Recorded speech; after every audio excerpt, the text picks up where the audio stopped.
Once you are self-aware, you must make a change.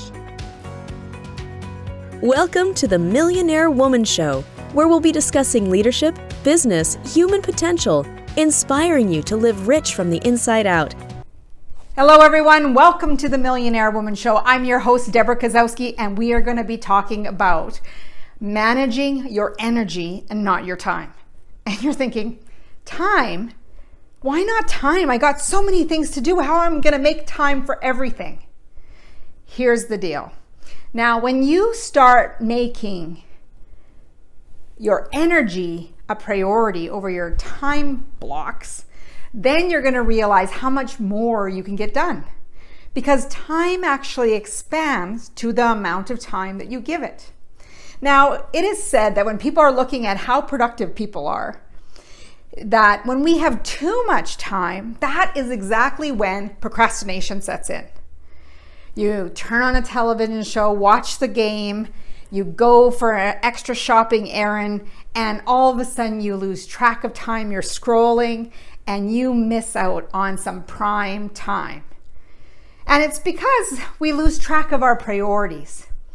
And when we're managing our time, we need to be able to understand when is our most productive time? When is that peak time? You know, for myself, I like to get up in the morning before everyone else, couple hours, maybe 2 to 3 hours, because that time is my time.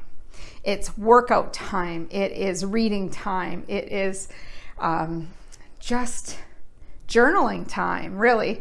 And when I can be in that zone of getting things done, it is like the whole world stopped and said, here you go, Deb, get it all done. And it's amazing to me how much can get done. Because if you gave me the same 4 hours, I'm sure I can fill it completely. You give me 20 minutes for certain activities, and I will fill that 20 minutes. But when I choose to not only time block, chunking time down, but realizing that if I can use my time more effectively by tapping into my energy, then I am going to be on cruise control.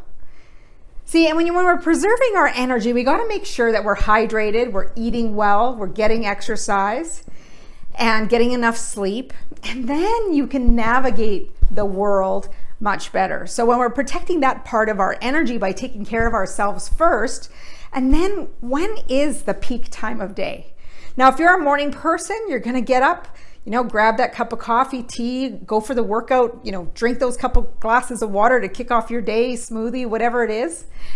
And then, are you a midday person? Now, I don't know a lot of midday people.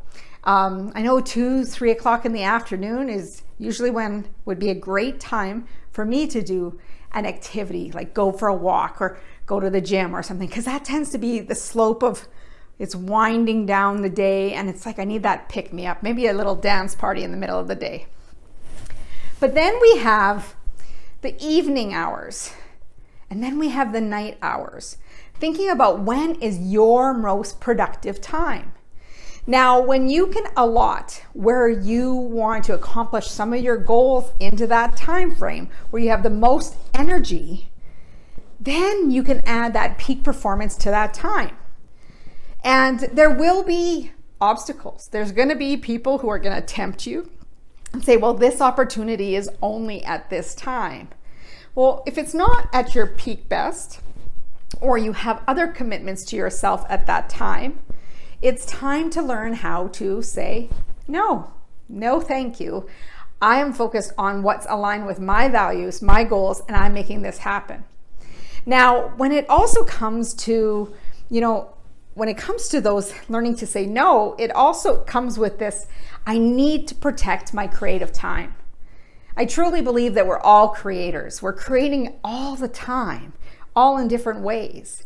But we need to protect that time where we get ideas, or we start putting ideas into action, or we're testing ideas. Really protecting that time so we can stay focused in and align with what we want. Often we can be drawn away by what other people want, other people's agendas.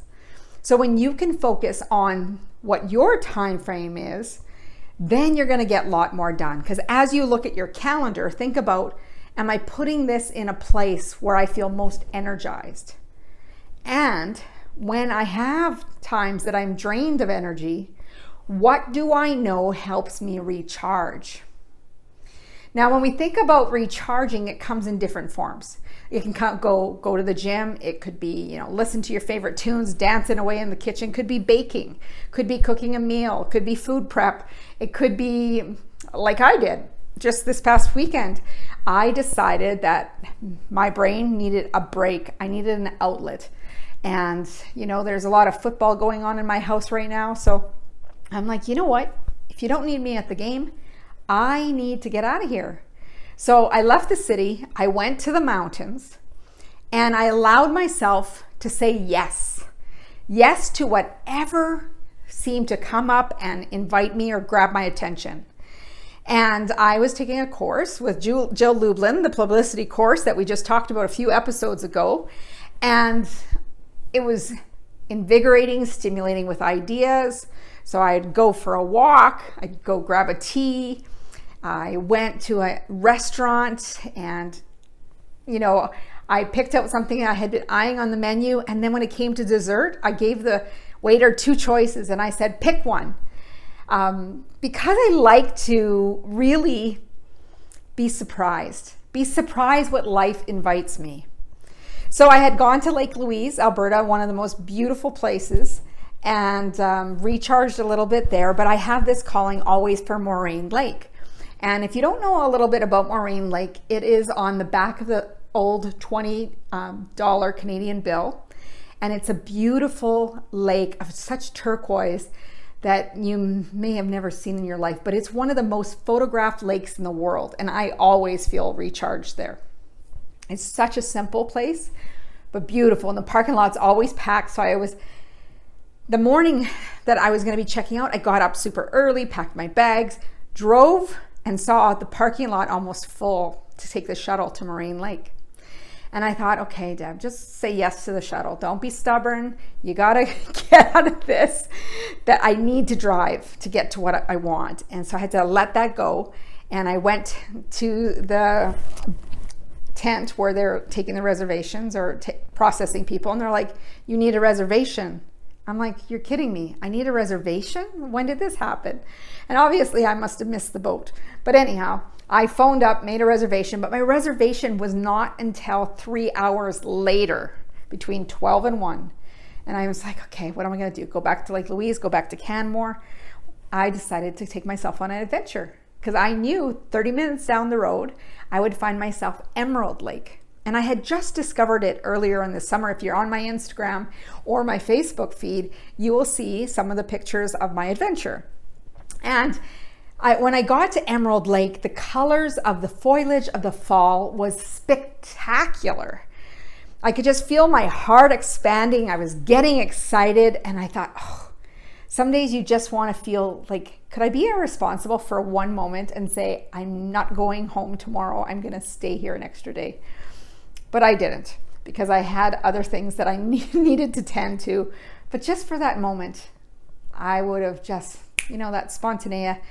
I like to be spontaneous, like the trip was spontaneity, but I knew I needed to get back to things that really mattered to me as well. So it was going back to my values. But meanwhile, I got to spend a little bit of time there. I went down a trail and just watching the world open up to me, and my heart just expanded, full of gratitude and admiration of the abundance in our world and how beautiful it is, and how often we don't take time to stop and admire these places, these colors, these smells. Because I wish I could jar the smell of the pine that I smelled. It was so intense. Like all of my sensors were tingling, and I was like, whoa, this is unreal. Beautiful. So if you get a chance, go to my social media, check it out. And after that, I was looking at the time. I'm like, I was asking a lady in the gift shop. There's some falls just down the road, and I love waterfalls. And I wanted to find out how close I could get to, and how, was it a hike in? Was it just a drive in? She said, oh, no, you can drive and see them. So I drove into the spot. It was 13 kilometers in. And here, lo and behold, were these falls. And I started a conversation with someone from New Hampshire. And we were talking about the foliage, and then I'm like, okay, I gotta go. Otherwise I'm gonna miss my shuttle for Moraine Lake. I needed to be between 12 and 1.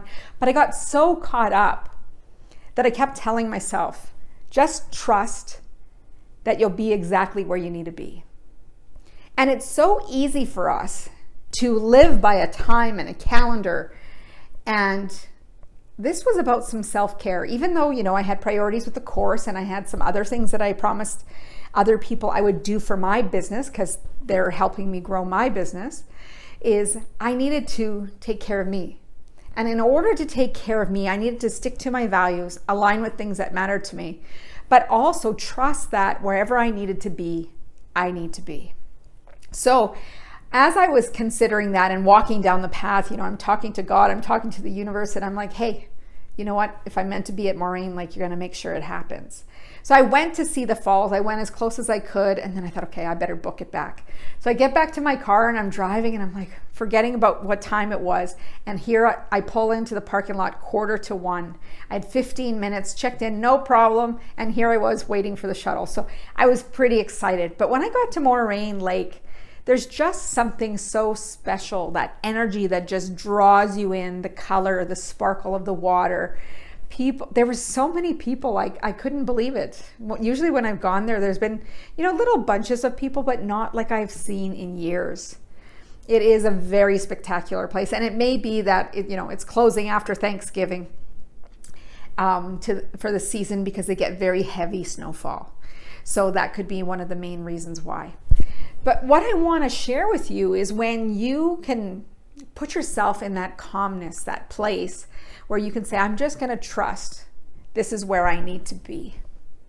I'm going to trust that I'm going to open myself also to opportunities, to allow myself, wherever my interests take me, to follow it and just trust it.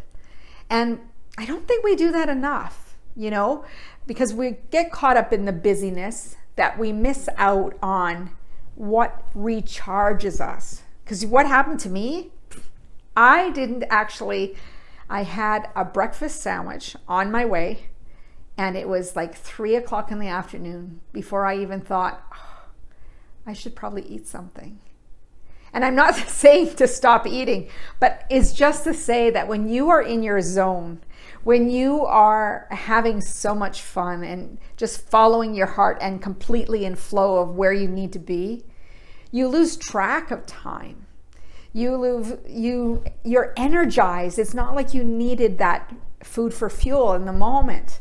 But I tell you, when I left and I was driving back, I was hungry. And I, got to where I needed to be and, got my food and everything. But it's realizing when you are so full of energy and that movement and being in where you need to be, it's just the most amazing feeling. So when I protect my energy and I manage my energy, protect my creative time to put a phone on airplane mode or silence or in a different room, so I can really be in the place that I can manage that time with the most energy, because time will expand to whatever time you give it. So if you have a project and you're working 4 hours, you will probably work the last hour, but you can stretch out that 20-minute work into 4 hours if you need to. So really thinking about how am I going to pay attention to where my energy goes. When is the prime time of my day? Maybe you want to scale it on 0 to 5. A morning, 0 to 5, what's my energy like? A midday, noon, afternoon, early afternoon, evening, early evening, late evening, night owl. Thinking about when is your most productive time. What do you need to learn to say no to really dive in and get the things done that you want to, that are going to energize you and get you going to really dive into the work that you need to do. Because the work that you do matters. How you show up matters. And you want to be in a place where you're magnetic. You're drawing energy to you, but you're also giving energy away so that people and places and opportunities are drawn to you. So you allow that to come to you when you are in the flow of using your energy. Time escapes us. Time is an illusion. But if we're managing our energy of when we're best served, like if you write at a certain time of day better and something else comes up, you're going to have to say no to something else that comes up so you can protect the time of when you're most creative. You don't want to lose track of when you feel like you're most energized. And also, again, going back to what are the activities that will boost my energy, get me back into the zone when I can feel my energy draining. The other thing I don't want you to lose sight of is to think about your environment. The toxicity of clutter. Clutter is distracting. Having all these things in front of you while you're working. Oh, you know what? I need to do dishes. Oh, I should throw a load of laundry if you're working from home. Or you look outside and it's, it's lunchtime, or always looking at the clock versus giving yourself a time block using the Pomodoro method, or, putting on an alarm says, I'm working dedicated to this time for 45 minutes. And when that alarm goes off, I can go do something else. So really being cognizant not only of the time, but more so managing the energy of that time.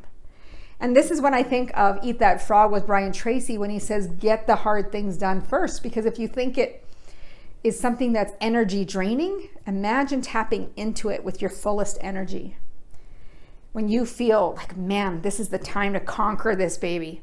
And when you conquer whatever is that you see as your hard, you will be on cloud 9. I will guarantee you will be in a flow, in the zone, and really going after things because you slayed the dragon. You slayed the giant. You got it and you made it happen. And everything after that is bonus material. So understanding where your best energy is, what activities energize you, which ones drain you. Same with people, places, environments. When I was writing my book, Let's Be Curious, I actually went with my university children to university, and they went to their own cubicle, and I wrote the book while I was there. And we got, had some time together, but mainly to be in a different zone than looking at the laundry, food, all of these other things. And when you want to accomplish your goals and dreams, you need to create that space for yourself. And your environment is a big deal. And you need to be able to give yourself those self-pep talks, because you know what? No one else is going to give them to you. And if they do, they're not necessarily going to stick, because if you don't believe what someone else is telling you, sorry, it's not going to do anything for you. So when you can give yourself that encouragement, you will be better able and allow others to give you that encouragement as you continue along your route. People will be thinking, wow, they're working so hard, they're dedicated, and they will see, and your role modeling of how you choose to be in the world, how you show up, will actually encourage others to do something about their own goals and dreams. So keep managing your energy, not your time. People got it backwards. Let's manage the time. I'll be more productive. And I'm here to tell you, take what's on the to-do list, fit it into the calendar based on your energy, because your energy will do magic, and you will be super focused, the most productive you've probably ever been, when you can tap in and zone in to your genius at the right time of day. And if it's not your genius and you're not having a lot of fun with it and it drains you, if there's a way to delegate it to someone whose genius it is, you better get on it, because you're holding out from using your gifts, your energy, and give it to someone who it just invigorates and ignites the energy in them. What a gift that is. So I want to thank you for joining me here. I want you to think about your time. Do you need a retreat of your own? I have to tell you, I'm recharged, refreshed, and I can't wait to drop some more great content for you here on the Millionaire Woman Show. So pop on over to my website at www.debrakasowski.com. That's with an S, Debra KASOWSKI.com, and you can get your 3-part video course of making habits stick. So build that focus and consistency in your goals, your dreams, and let's make them happen together. As Mahatma Gandhi says, be the change you want to see in the world, and go out and make today great.